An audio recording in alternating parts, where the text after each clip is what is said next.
Teman-teman, pernahkah kalian merasa haus? Nah, kalau haus, kita pasti akan minum.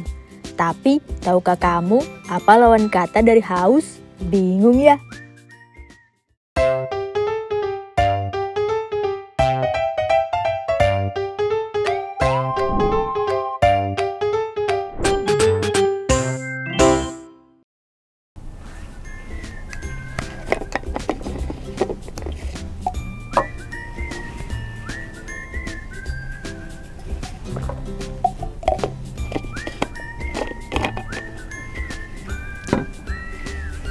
Hai teman-teman, kembali lagi dengan Kak Wiku di Bolu Bobo Boleh Tahu edisi pengetahuan umum.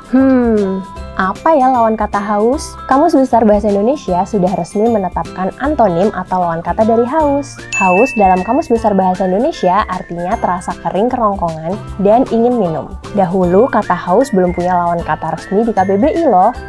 Orang akhirnya menggunakan kata tidak haus, sudah minum, atau puas.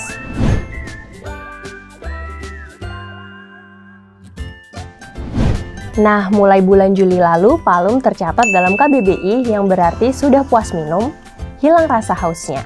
Artinya, sekarang haus sudah masuk dalam kata yang memiliki antonim mutlak, yakni palum. Mari kita coba gunakan dalam sebuah kalimat. Setelah minum air putih, rasa hausnya hilang. Ia pun merasa palum. Kondisi palum membuat anak lebih tenang. Setelah berolahraga dan minum air, saya merasa palum dan siap beraktivitas. Kata palum berasal dari bahasa Batak Pakpak, salah satu bahasa daerah di Sumatera Utara. Bahasa Pakpak penuh dengan keunikan dan kaya makna. Palum berasal dari bahasa lisan masyarakat yang diturunkan secara turun-temurun secara informal dalam percakapan sehari-hari. Penelitian bahasa Pakpak atau nama lainnya adalah bahasa Batak Dairi sudah dilakukan sejak tahun 1993. Selain palum, ada beberapa kata lain yang bisa kita pelajari dari bahasa Pakpak. Misalnya, tertaba artinya tertawa, tangis artinya menangis, dan meredakan artinya memasak. Nah, teman-teman, antonim dan sinonim dalam bahasa Indonesia dipakai untuk menjelaskan atau menyatakan suatu hal.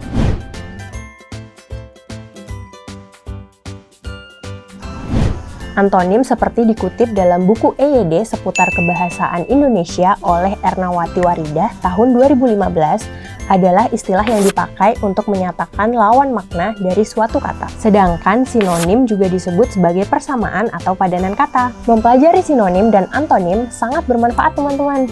Kita dapat menggunakan bahasa Indonesia dengan baik sehingga memiliki alternatif penggunaan kata-kata. Tentunya berguna dalam penulisan ataupun percakapan sehari-hari. Bila kita memahami antonim dan sinonim, tulisan atau percakapan kita tidak akan membosankan. Karena ada banyak variasi kata yang digunakan. Oh ya, ternyata tidak hanya kata palum, kosakata daerah yang sudah masuk dalam KBBI loh. Saat ini makin banyak kosakata daerah yang juga sudah diadopsi menjadi bahasa Indonesia baku.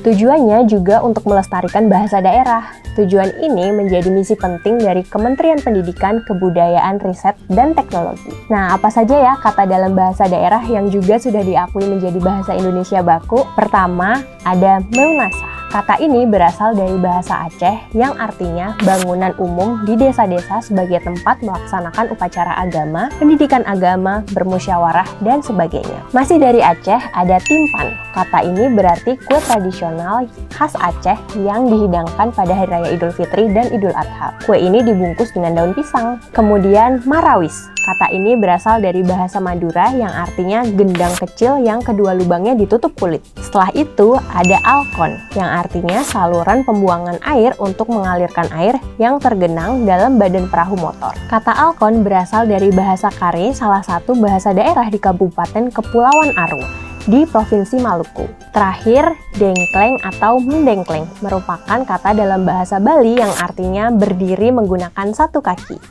Kata apa lagi ya yang masih tidak memiliki lawan kata? Jangan lupa subscribe channel YouTube Majalah Bobo supaya kita bisa belajar bareng-bareng lagi. Dadah! Teman-teman, jangan lupa kunjungi website untuk anak ya, bobo.id. Like, comment, share, dan subscribe juga ke channel Bobo yuk!